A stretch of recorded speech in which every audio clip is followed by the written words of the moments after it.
Hello दोस्तों, आज मैं आप सबके बीच अपने चैनल के माध्यम से एक इतनी पावरफुल लेडी को लेके आई हूँ जिनकी आप कहानी सुनेंगे। ये बुंदेलखंड में अपने नाम से काफ़ी फेमस हैं और लोग इनको जानते भी हैं।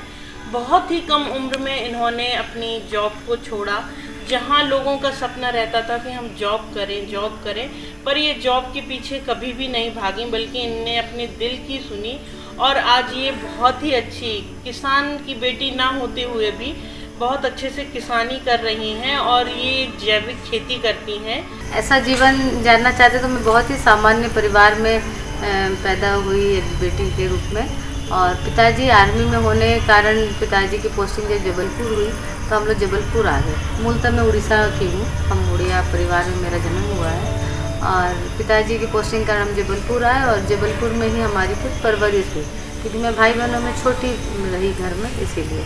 और जैसे सब परिवार में होता है सामान्य तौर से कि पढ़ाई लिखाई करनी है, फिर पढ़ाई लिखाई करके करना क्या है, क्योंकि नौकरी करनी है। हम लोग सब इस फ्रेम में देखते हैं कि जीवन यदि हम पढ़ लिख लेते हैं और नौकरी करते हैं तो सेफ जोन में हम आ जाते हैं और सोचते हैं कि थोड़ा पैसा अर्निंग होने लगा तो हमारा जीवन जो है सुरक्षित हो गया। वो माँ बाप को भी अच्छा लगता है और समाज में भी इसकी प्रतिष्ठा है कि अच्छा बच्चा पढ़ लिया है, बहुत अच्छी बात है, नौकरी करने लगा है, ठीक है, सैलरी कितनी है, ठीक है। तो हम भी उसी दुनिया में थे और उसी लाइन में चलने वाले थे, पर मुझे पता नहीं क्यों पढ़ते समय से नौकरी का बहुत भान नहीं होता था। नौकरी शब्द से ही मतलब मुझे लगता था कि क्यों कहीं नौकरी करने जाना है, और इतनी स्पष्टता उस छोटी उम्र में नहीं होती है कि आप क्या करना चाहते हो, क्या करोगे।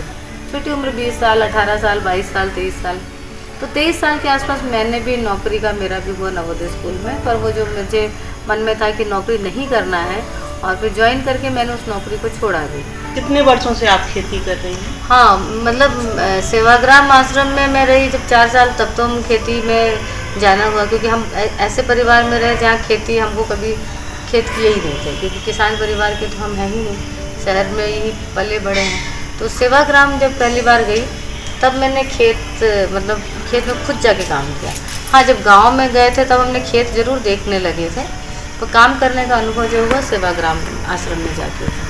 और फिर उसके बाद मैं 2006 में आपके छतरपुर गांधी आश्रम बुंदेलखंड में आ गई थी। आप 2006 से फिर खेती में बहुत ज़्यादा मतलब डे टू डे, मिनट उसके साथ एक रिश्ता बना और काम किया। जो साल की 2 फसल होती है, जो ऋतु के अनुसार होती है, रबी की फसल, खरीफ की फसल, वो 2 फसल हमने लेना सीखा है। जब चैत की फसल हम कहते हैं, उस समय बुंदेलखंड में थोड़ा कम पानी का क्षेत्र है, तो यहाँ की जो फसल है, मूल यहाँ का जो गेहूँ है, यहाँ पर मूंगफली होती है, यहाँ पर उड़द होता है, तिल होती है, अरहर होता है, क्योंकि बुंदेलखंड है जो है मतलब दलहन और तिलहन के लिए बहुत फेमस क्षेत्र है। तो उस तरीके से हमने यहाँ पर काम किया। तो उस समय की जो फसल होती है, जवा है, गेहूँ है, चना है, मटर है, अलसी है, वो सारी उस समय फसल लेते हैं। और बरसात के समय में जो फसल होती है, उड़द है, तिली है, मूंग है, मूंगफली है, ऐसे करते हैं। ऐसी फसल लेते हैं जिससे मतलब पर्यावरण को भी ठीक होता है। और हम लोग जैसे बहुत ज़्यादा, जैसे पिपरमेंट है, बहुत ज़्यादा पानी लगता है, तो हम वैसे फसल को ना प्रमोट करते हैं ना हम खुद करते हैं। वो फसल करते हैं जिससे कि नाइट्रोजन फिक्सिंग होता है धरती के नीचे, पहला। दूसरा, उसमें से जो भूसा निकलता है वो पशुओं के लिए उपयोगी होता है, और जो उसमें से दाना निकलता है वो पक्षियों के लिए और हम मनुष्यों के लिए होता है। तो सब हम एक दूसरे के पूरक होके कैसे जी सके, रह सके, उसको लेके ही हमारे काम करने की दृष्टि रहती है। अनाज को कैसे सेल करती हैं? कभी हमने सेल का तो सोचा ही नहीं था। लंबे समय के बाद हम लोग जो उगाते थे तो हमारा पहली अवधारणा ये रहती कि खेत किसान का अपना बीज होना चाहिए।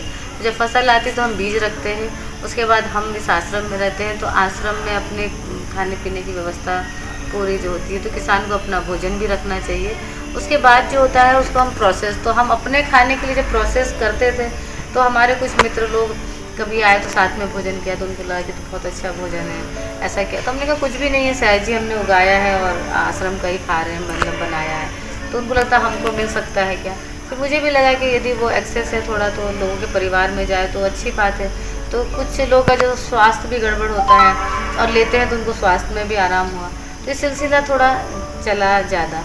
तो मैंने अभी 1-1.5 महीने पहले ही, जो आपने भी देखा, तो उसको थोड़ा प्रोसेसिंग में ला के काउंटर बिक्री में रखा है। तो हम कोई बहुत बड़े व्यापारी नहीं हैं और हम सबकी ज़रूरत पूरी कर भी नहीं सकते हैं। तो हमारा इसको करने का एम यही है कि लोग और आज के युवा साथी लोग मतलब खेती की तरफ रुझान लें और रुचिकर होकर काम करें। सब लोगों के पास खेत होंगे, फार्म हाउस होंगे, तो अपने अपने जगहों में लोग उगा के उसको प्रोसेस तक लाएं। तो ये एक सिलसिला लोग करें, इसका हमने एक छोटा सा प्रयास किया है। हाँ, जब हम कुछ काम करने जाते हैं तो उतार चढ़ाव तो आते ही हैं जीवन में, पर ताकत भी मिलती है हमको इस समाज से, इस पर्यावरण से। तो ऐसे कोई समस्या आई और फिर समस्याएं ख़त्म भी हो गई। तो फैमिली का कैसा सपोर्ट रहा है? परिवार से कोई बहुत बंधन नहीं रहा है कभी भी, हमको बहुत रोक टोक भी नहीं रही है। और अब तो सबको लगता है कि जो काम कर रहे अच्छा काम करते हैं, तो इसीलिए लोगों की एक हमारे प्रति अपनी सद्भावना भी रहती है। तो अच्छा है, दोस्तों का अच्छा सपोर्ट है, साथ है, परिवार का भी अच्छा साथ और सपोर्ट है, और आप जैसे सब मित्र साथ में हैं तो फिर कहना ही क्या, इसलिए बुरा नहीं लगता है कुछ भी। खबर लहरिया, आपकी खबर आपकी भाषा।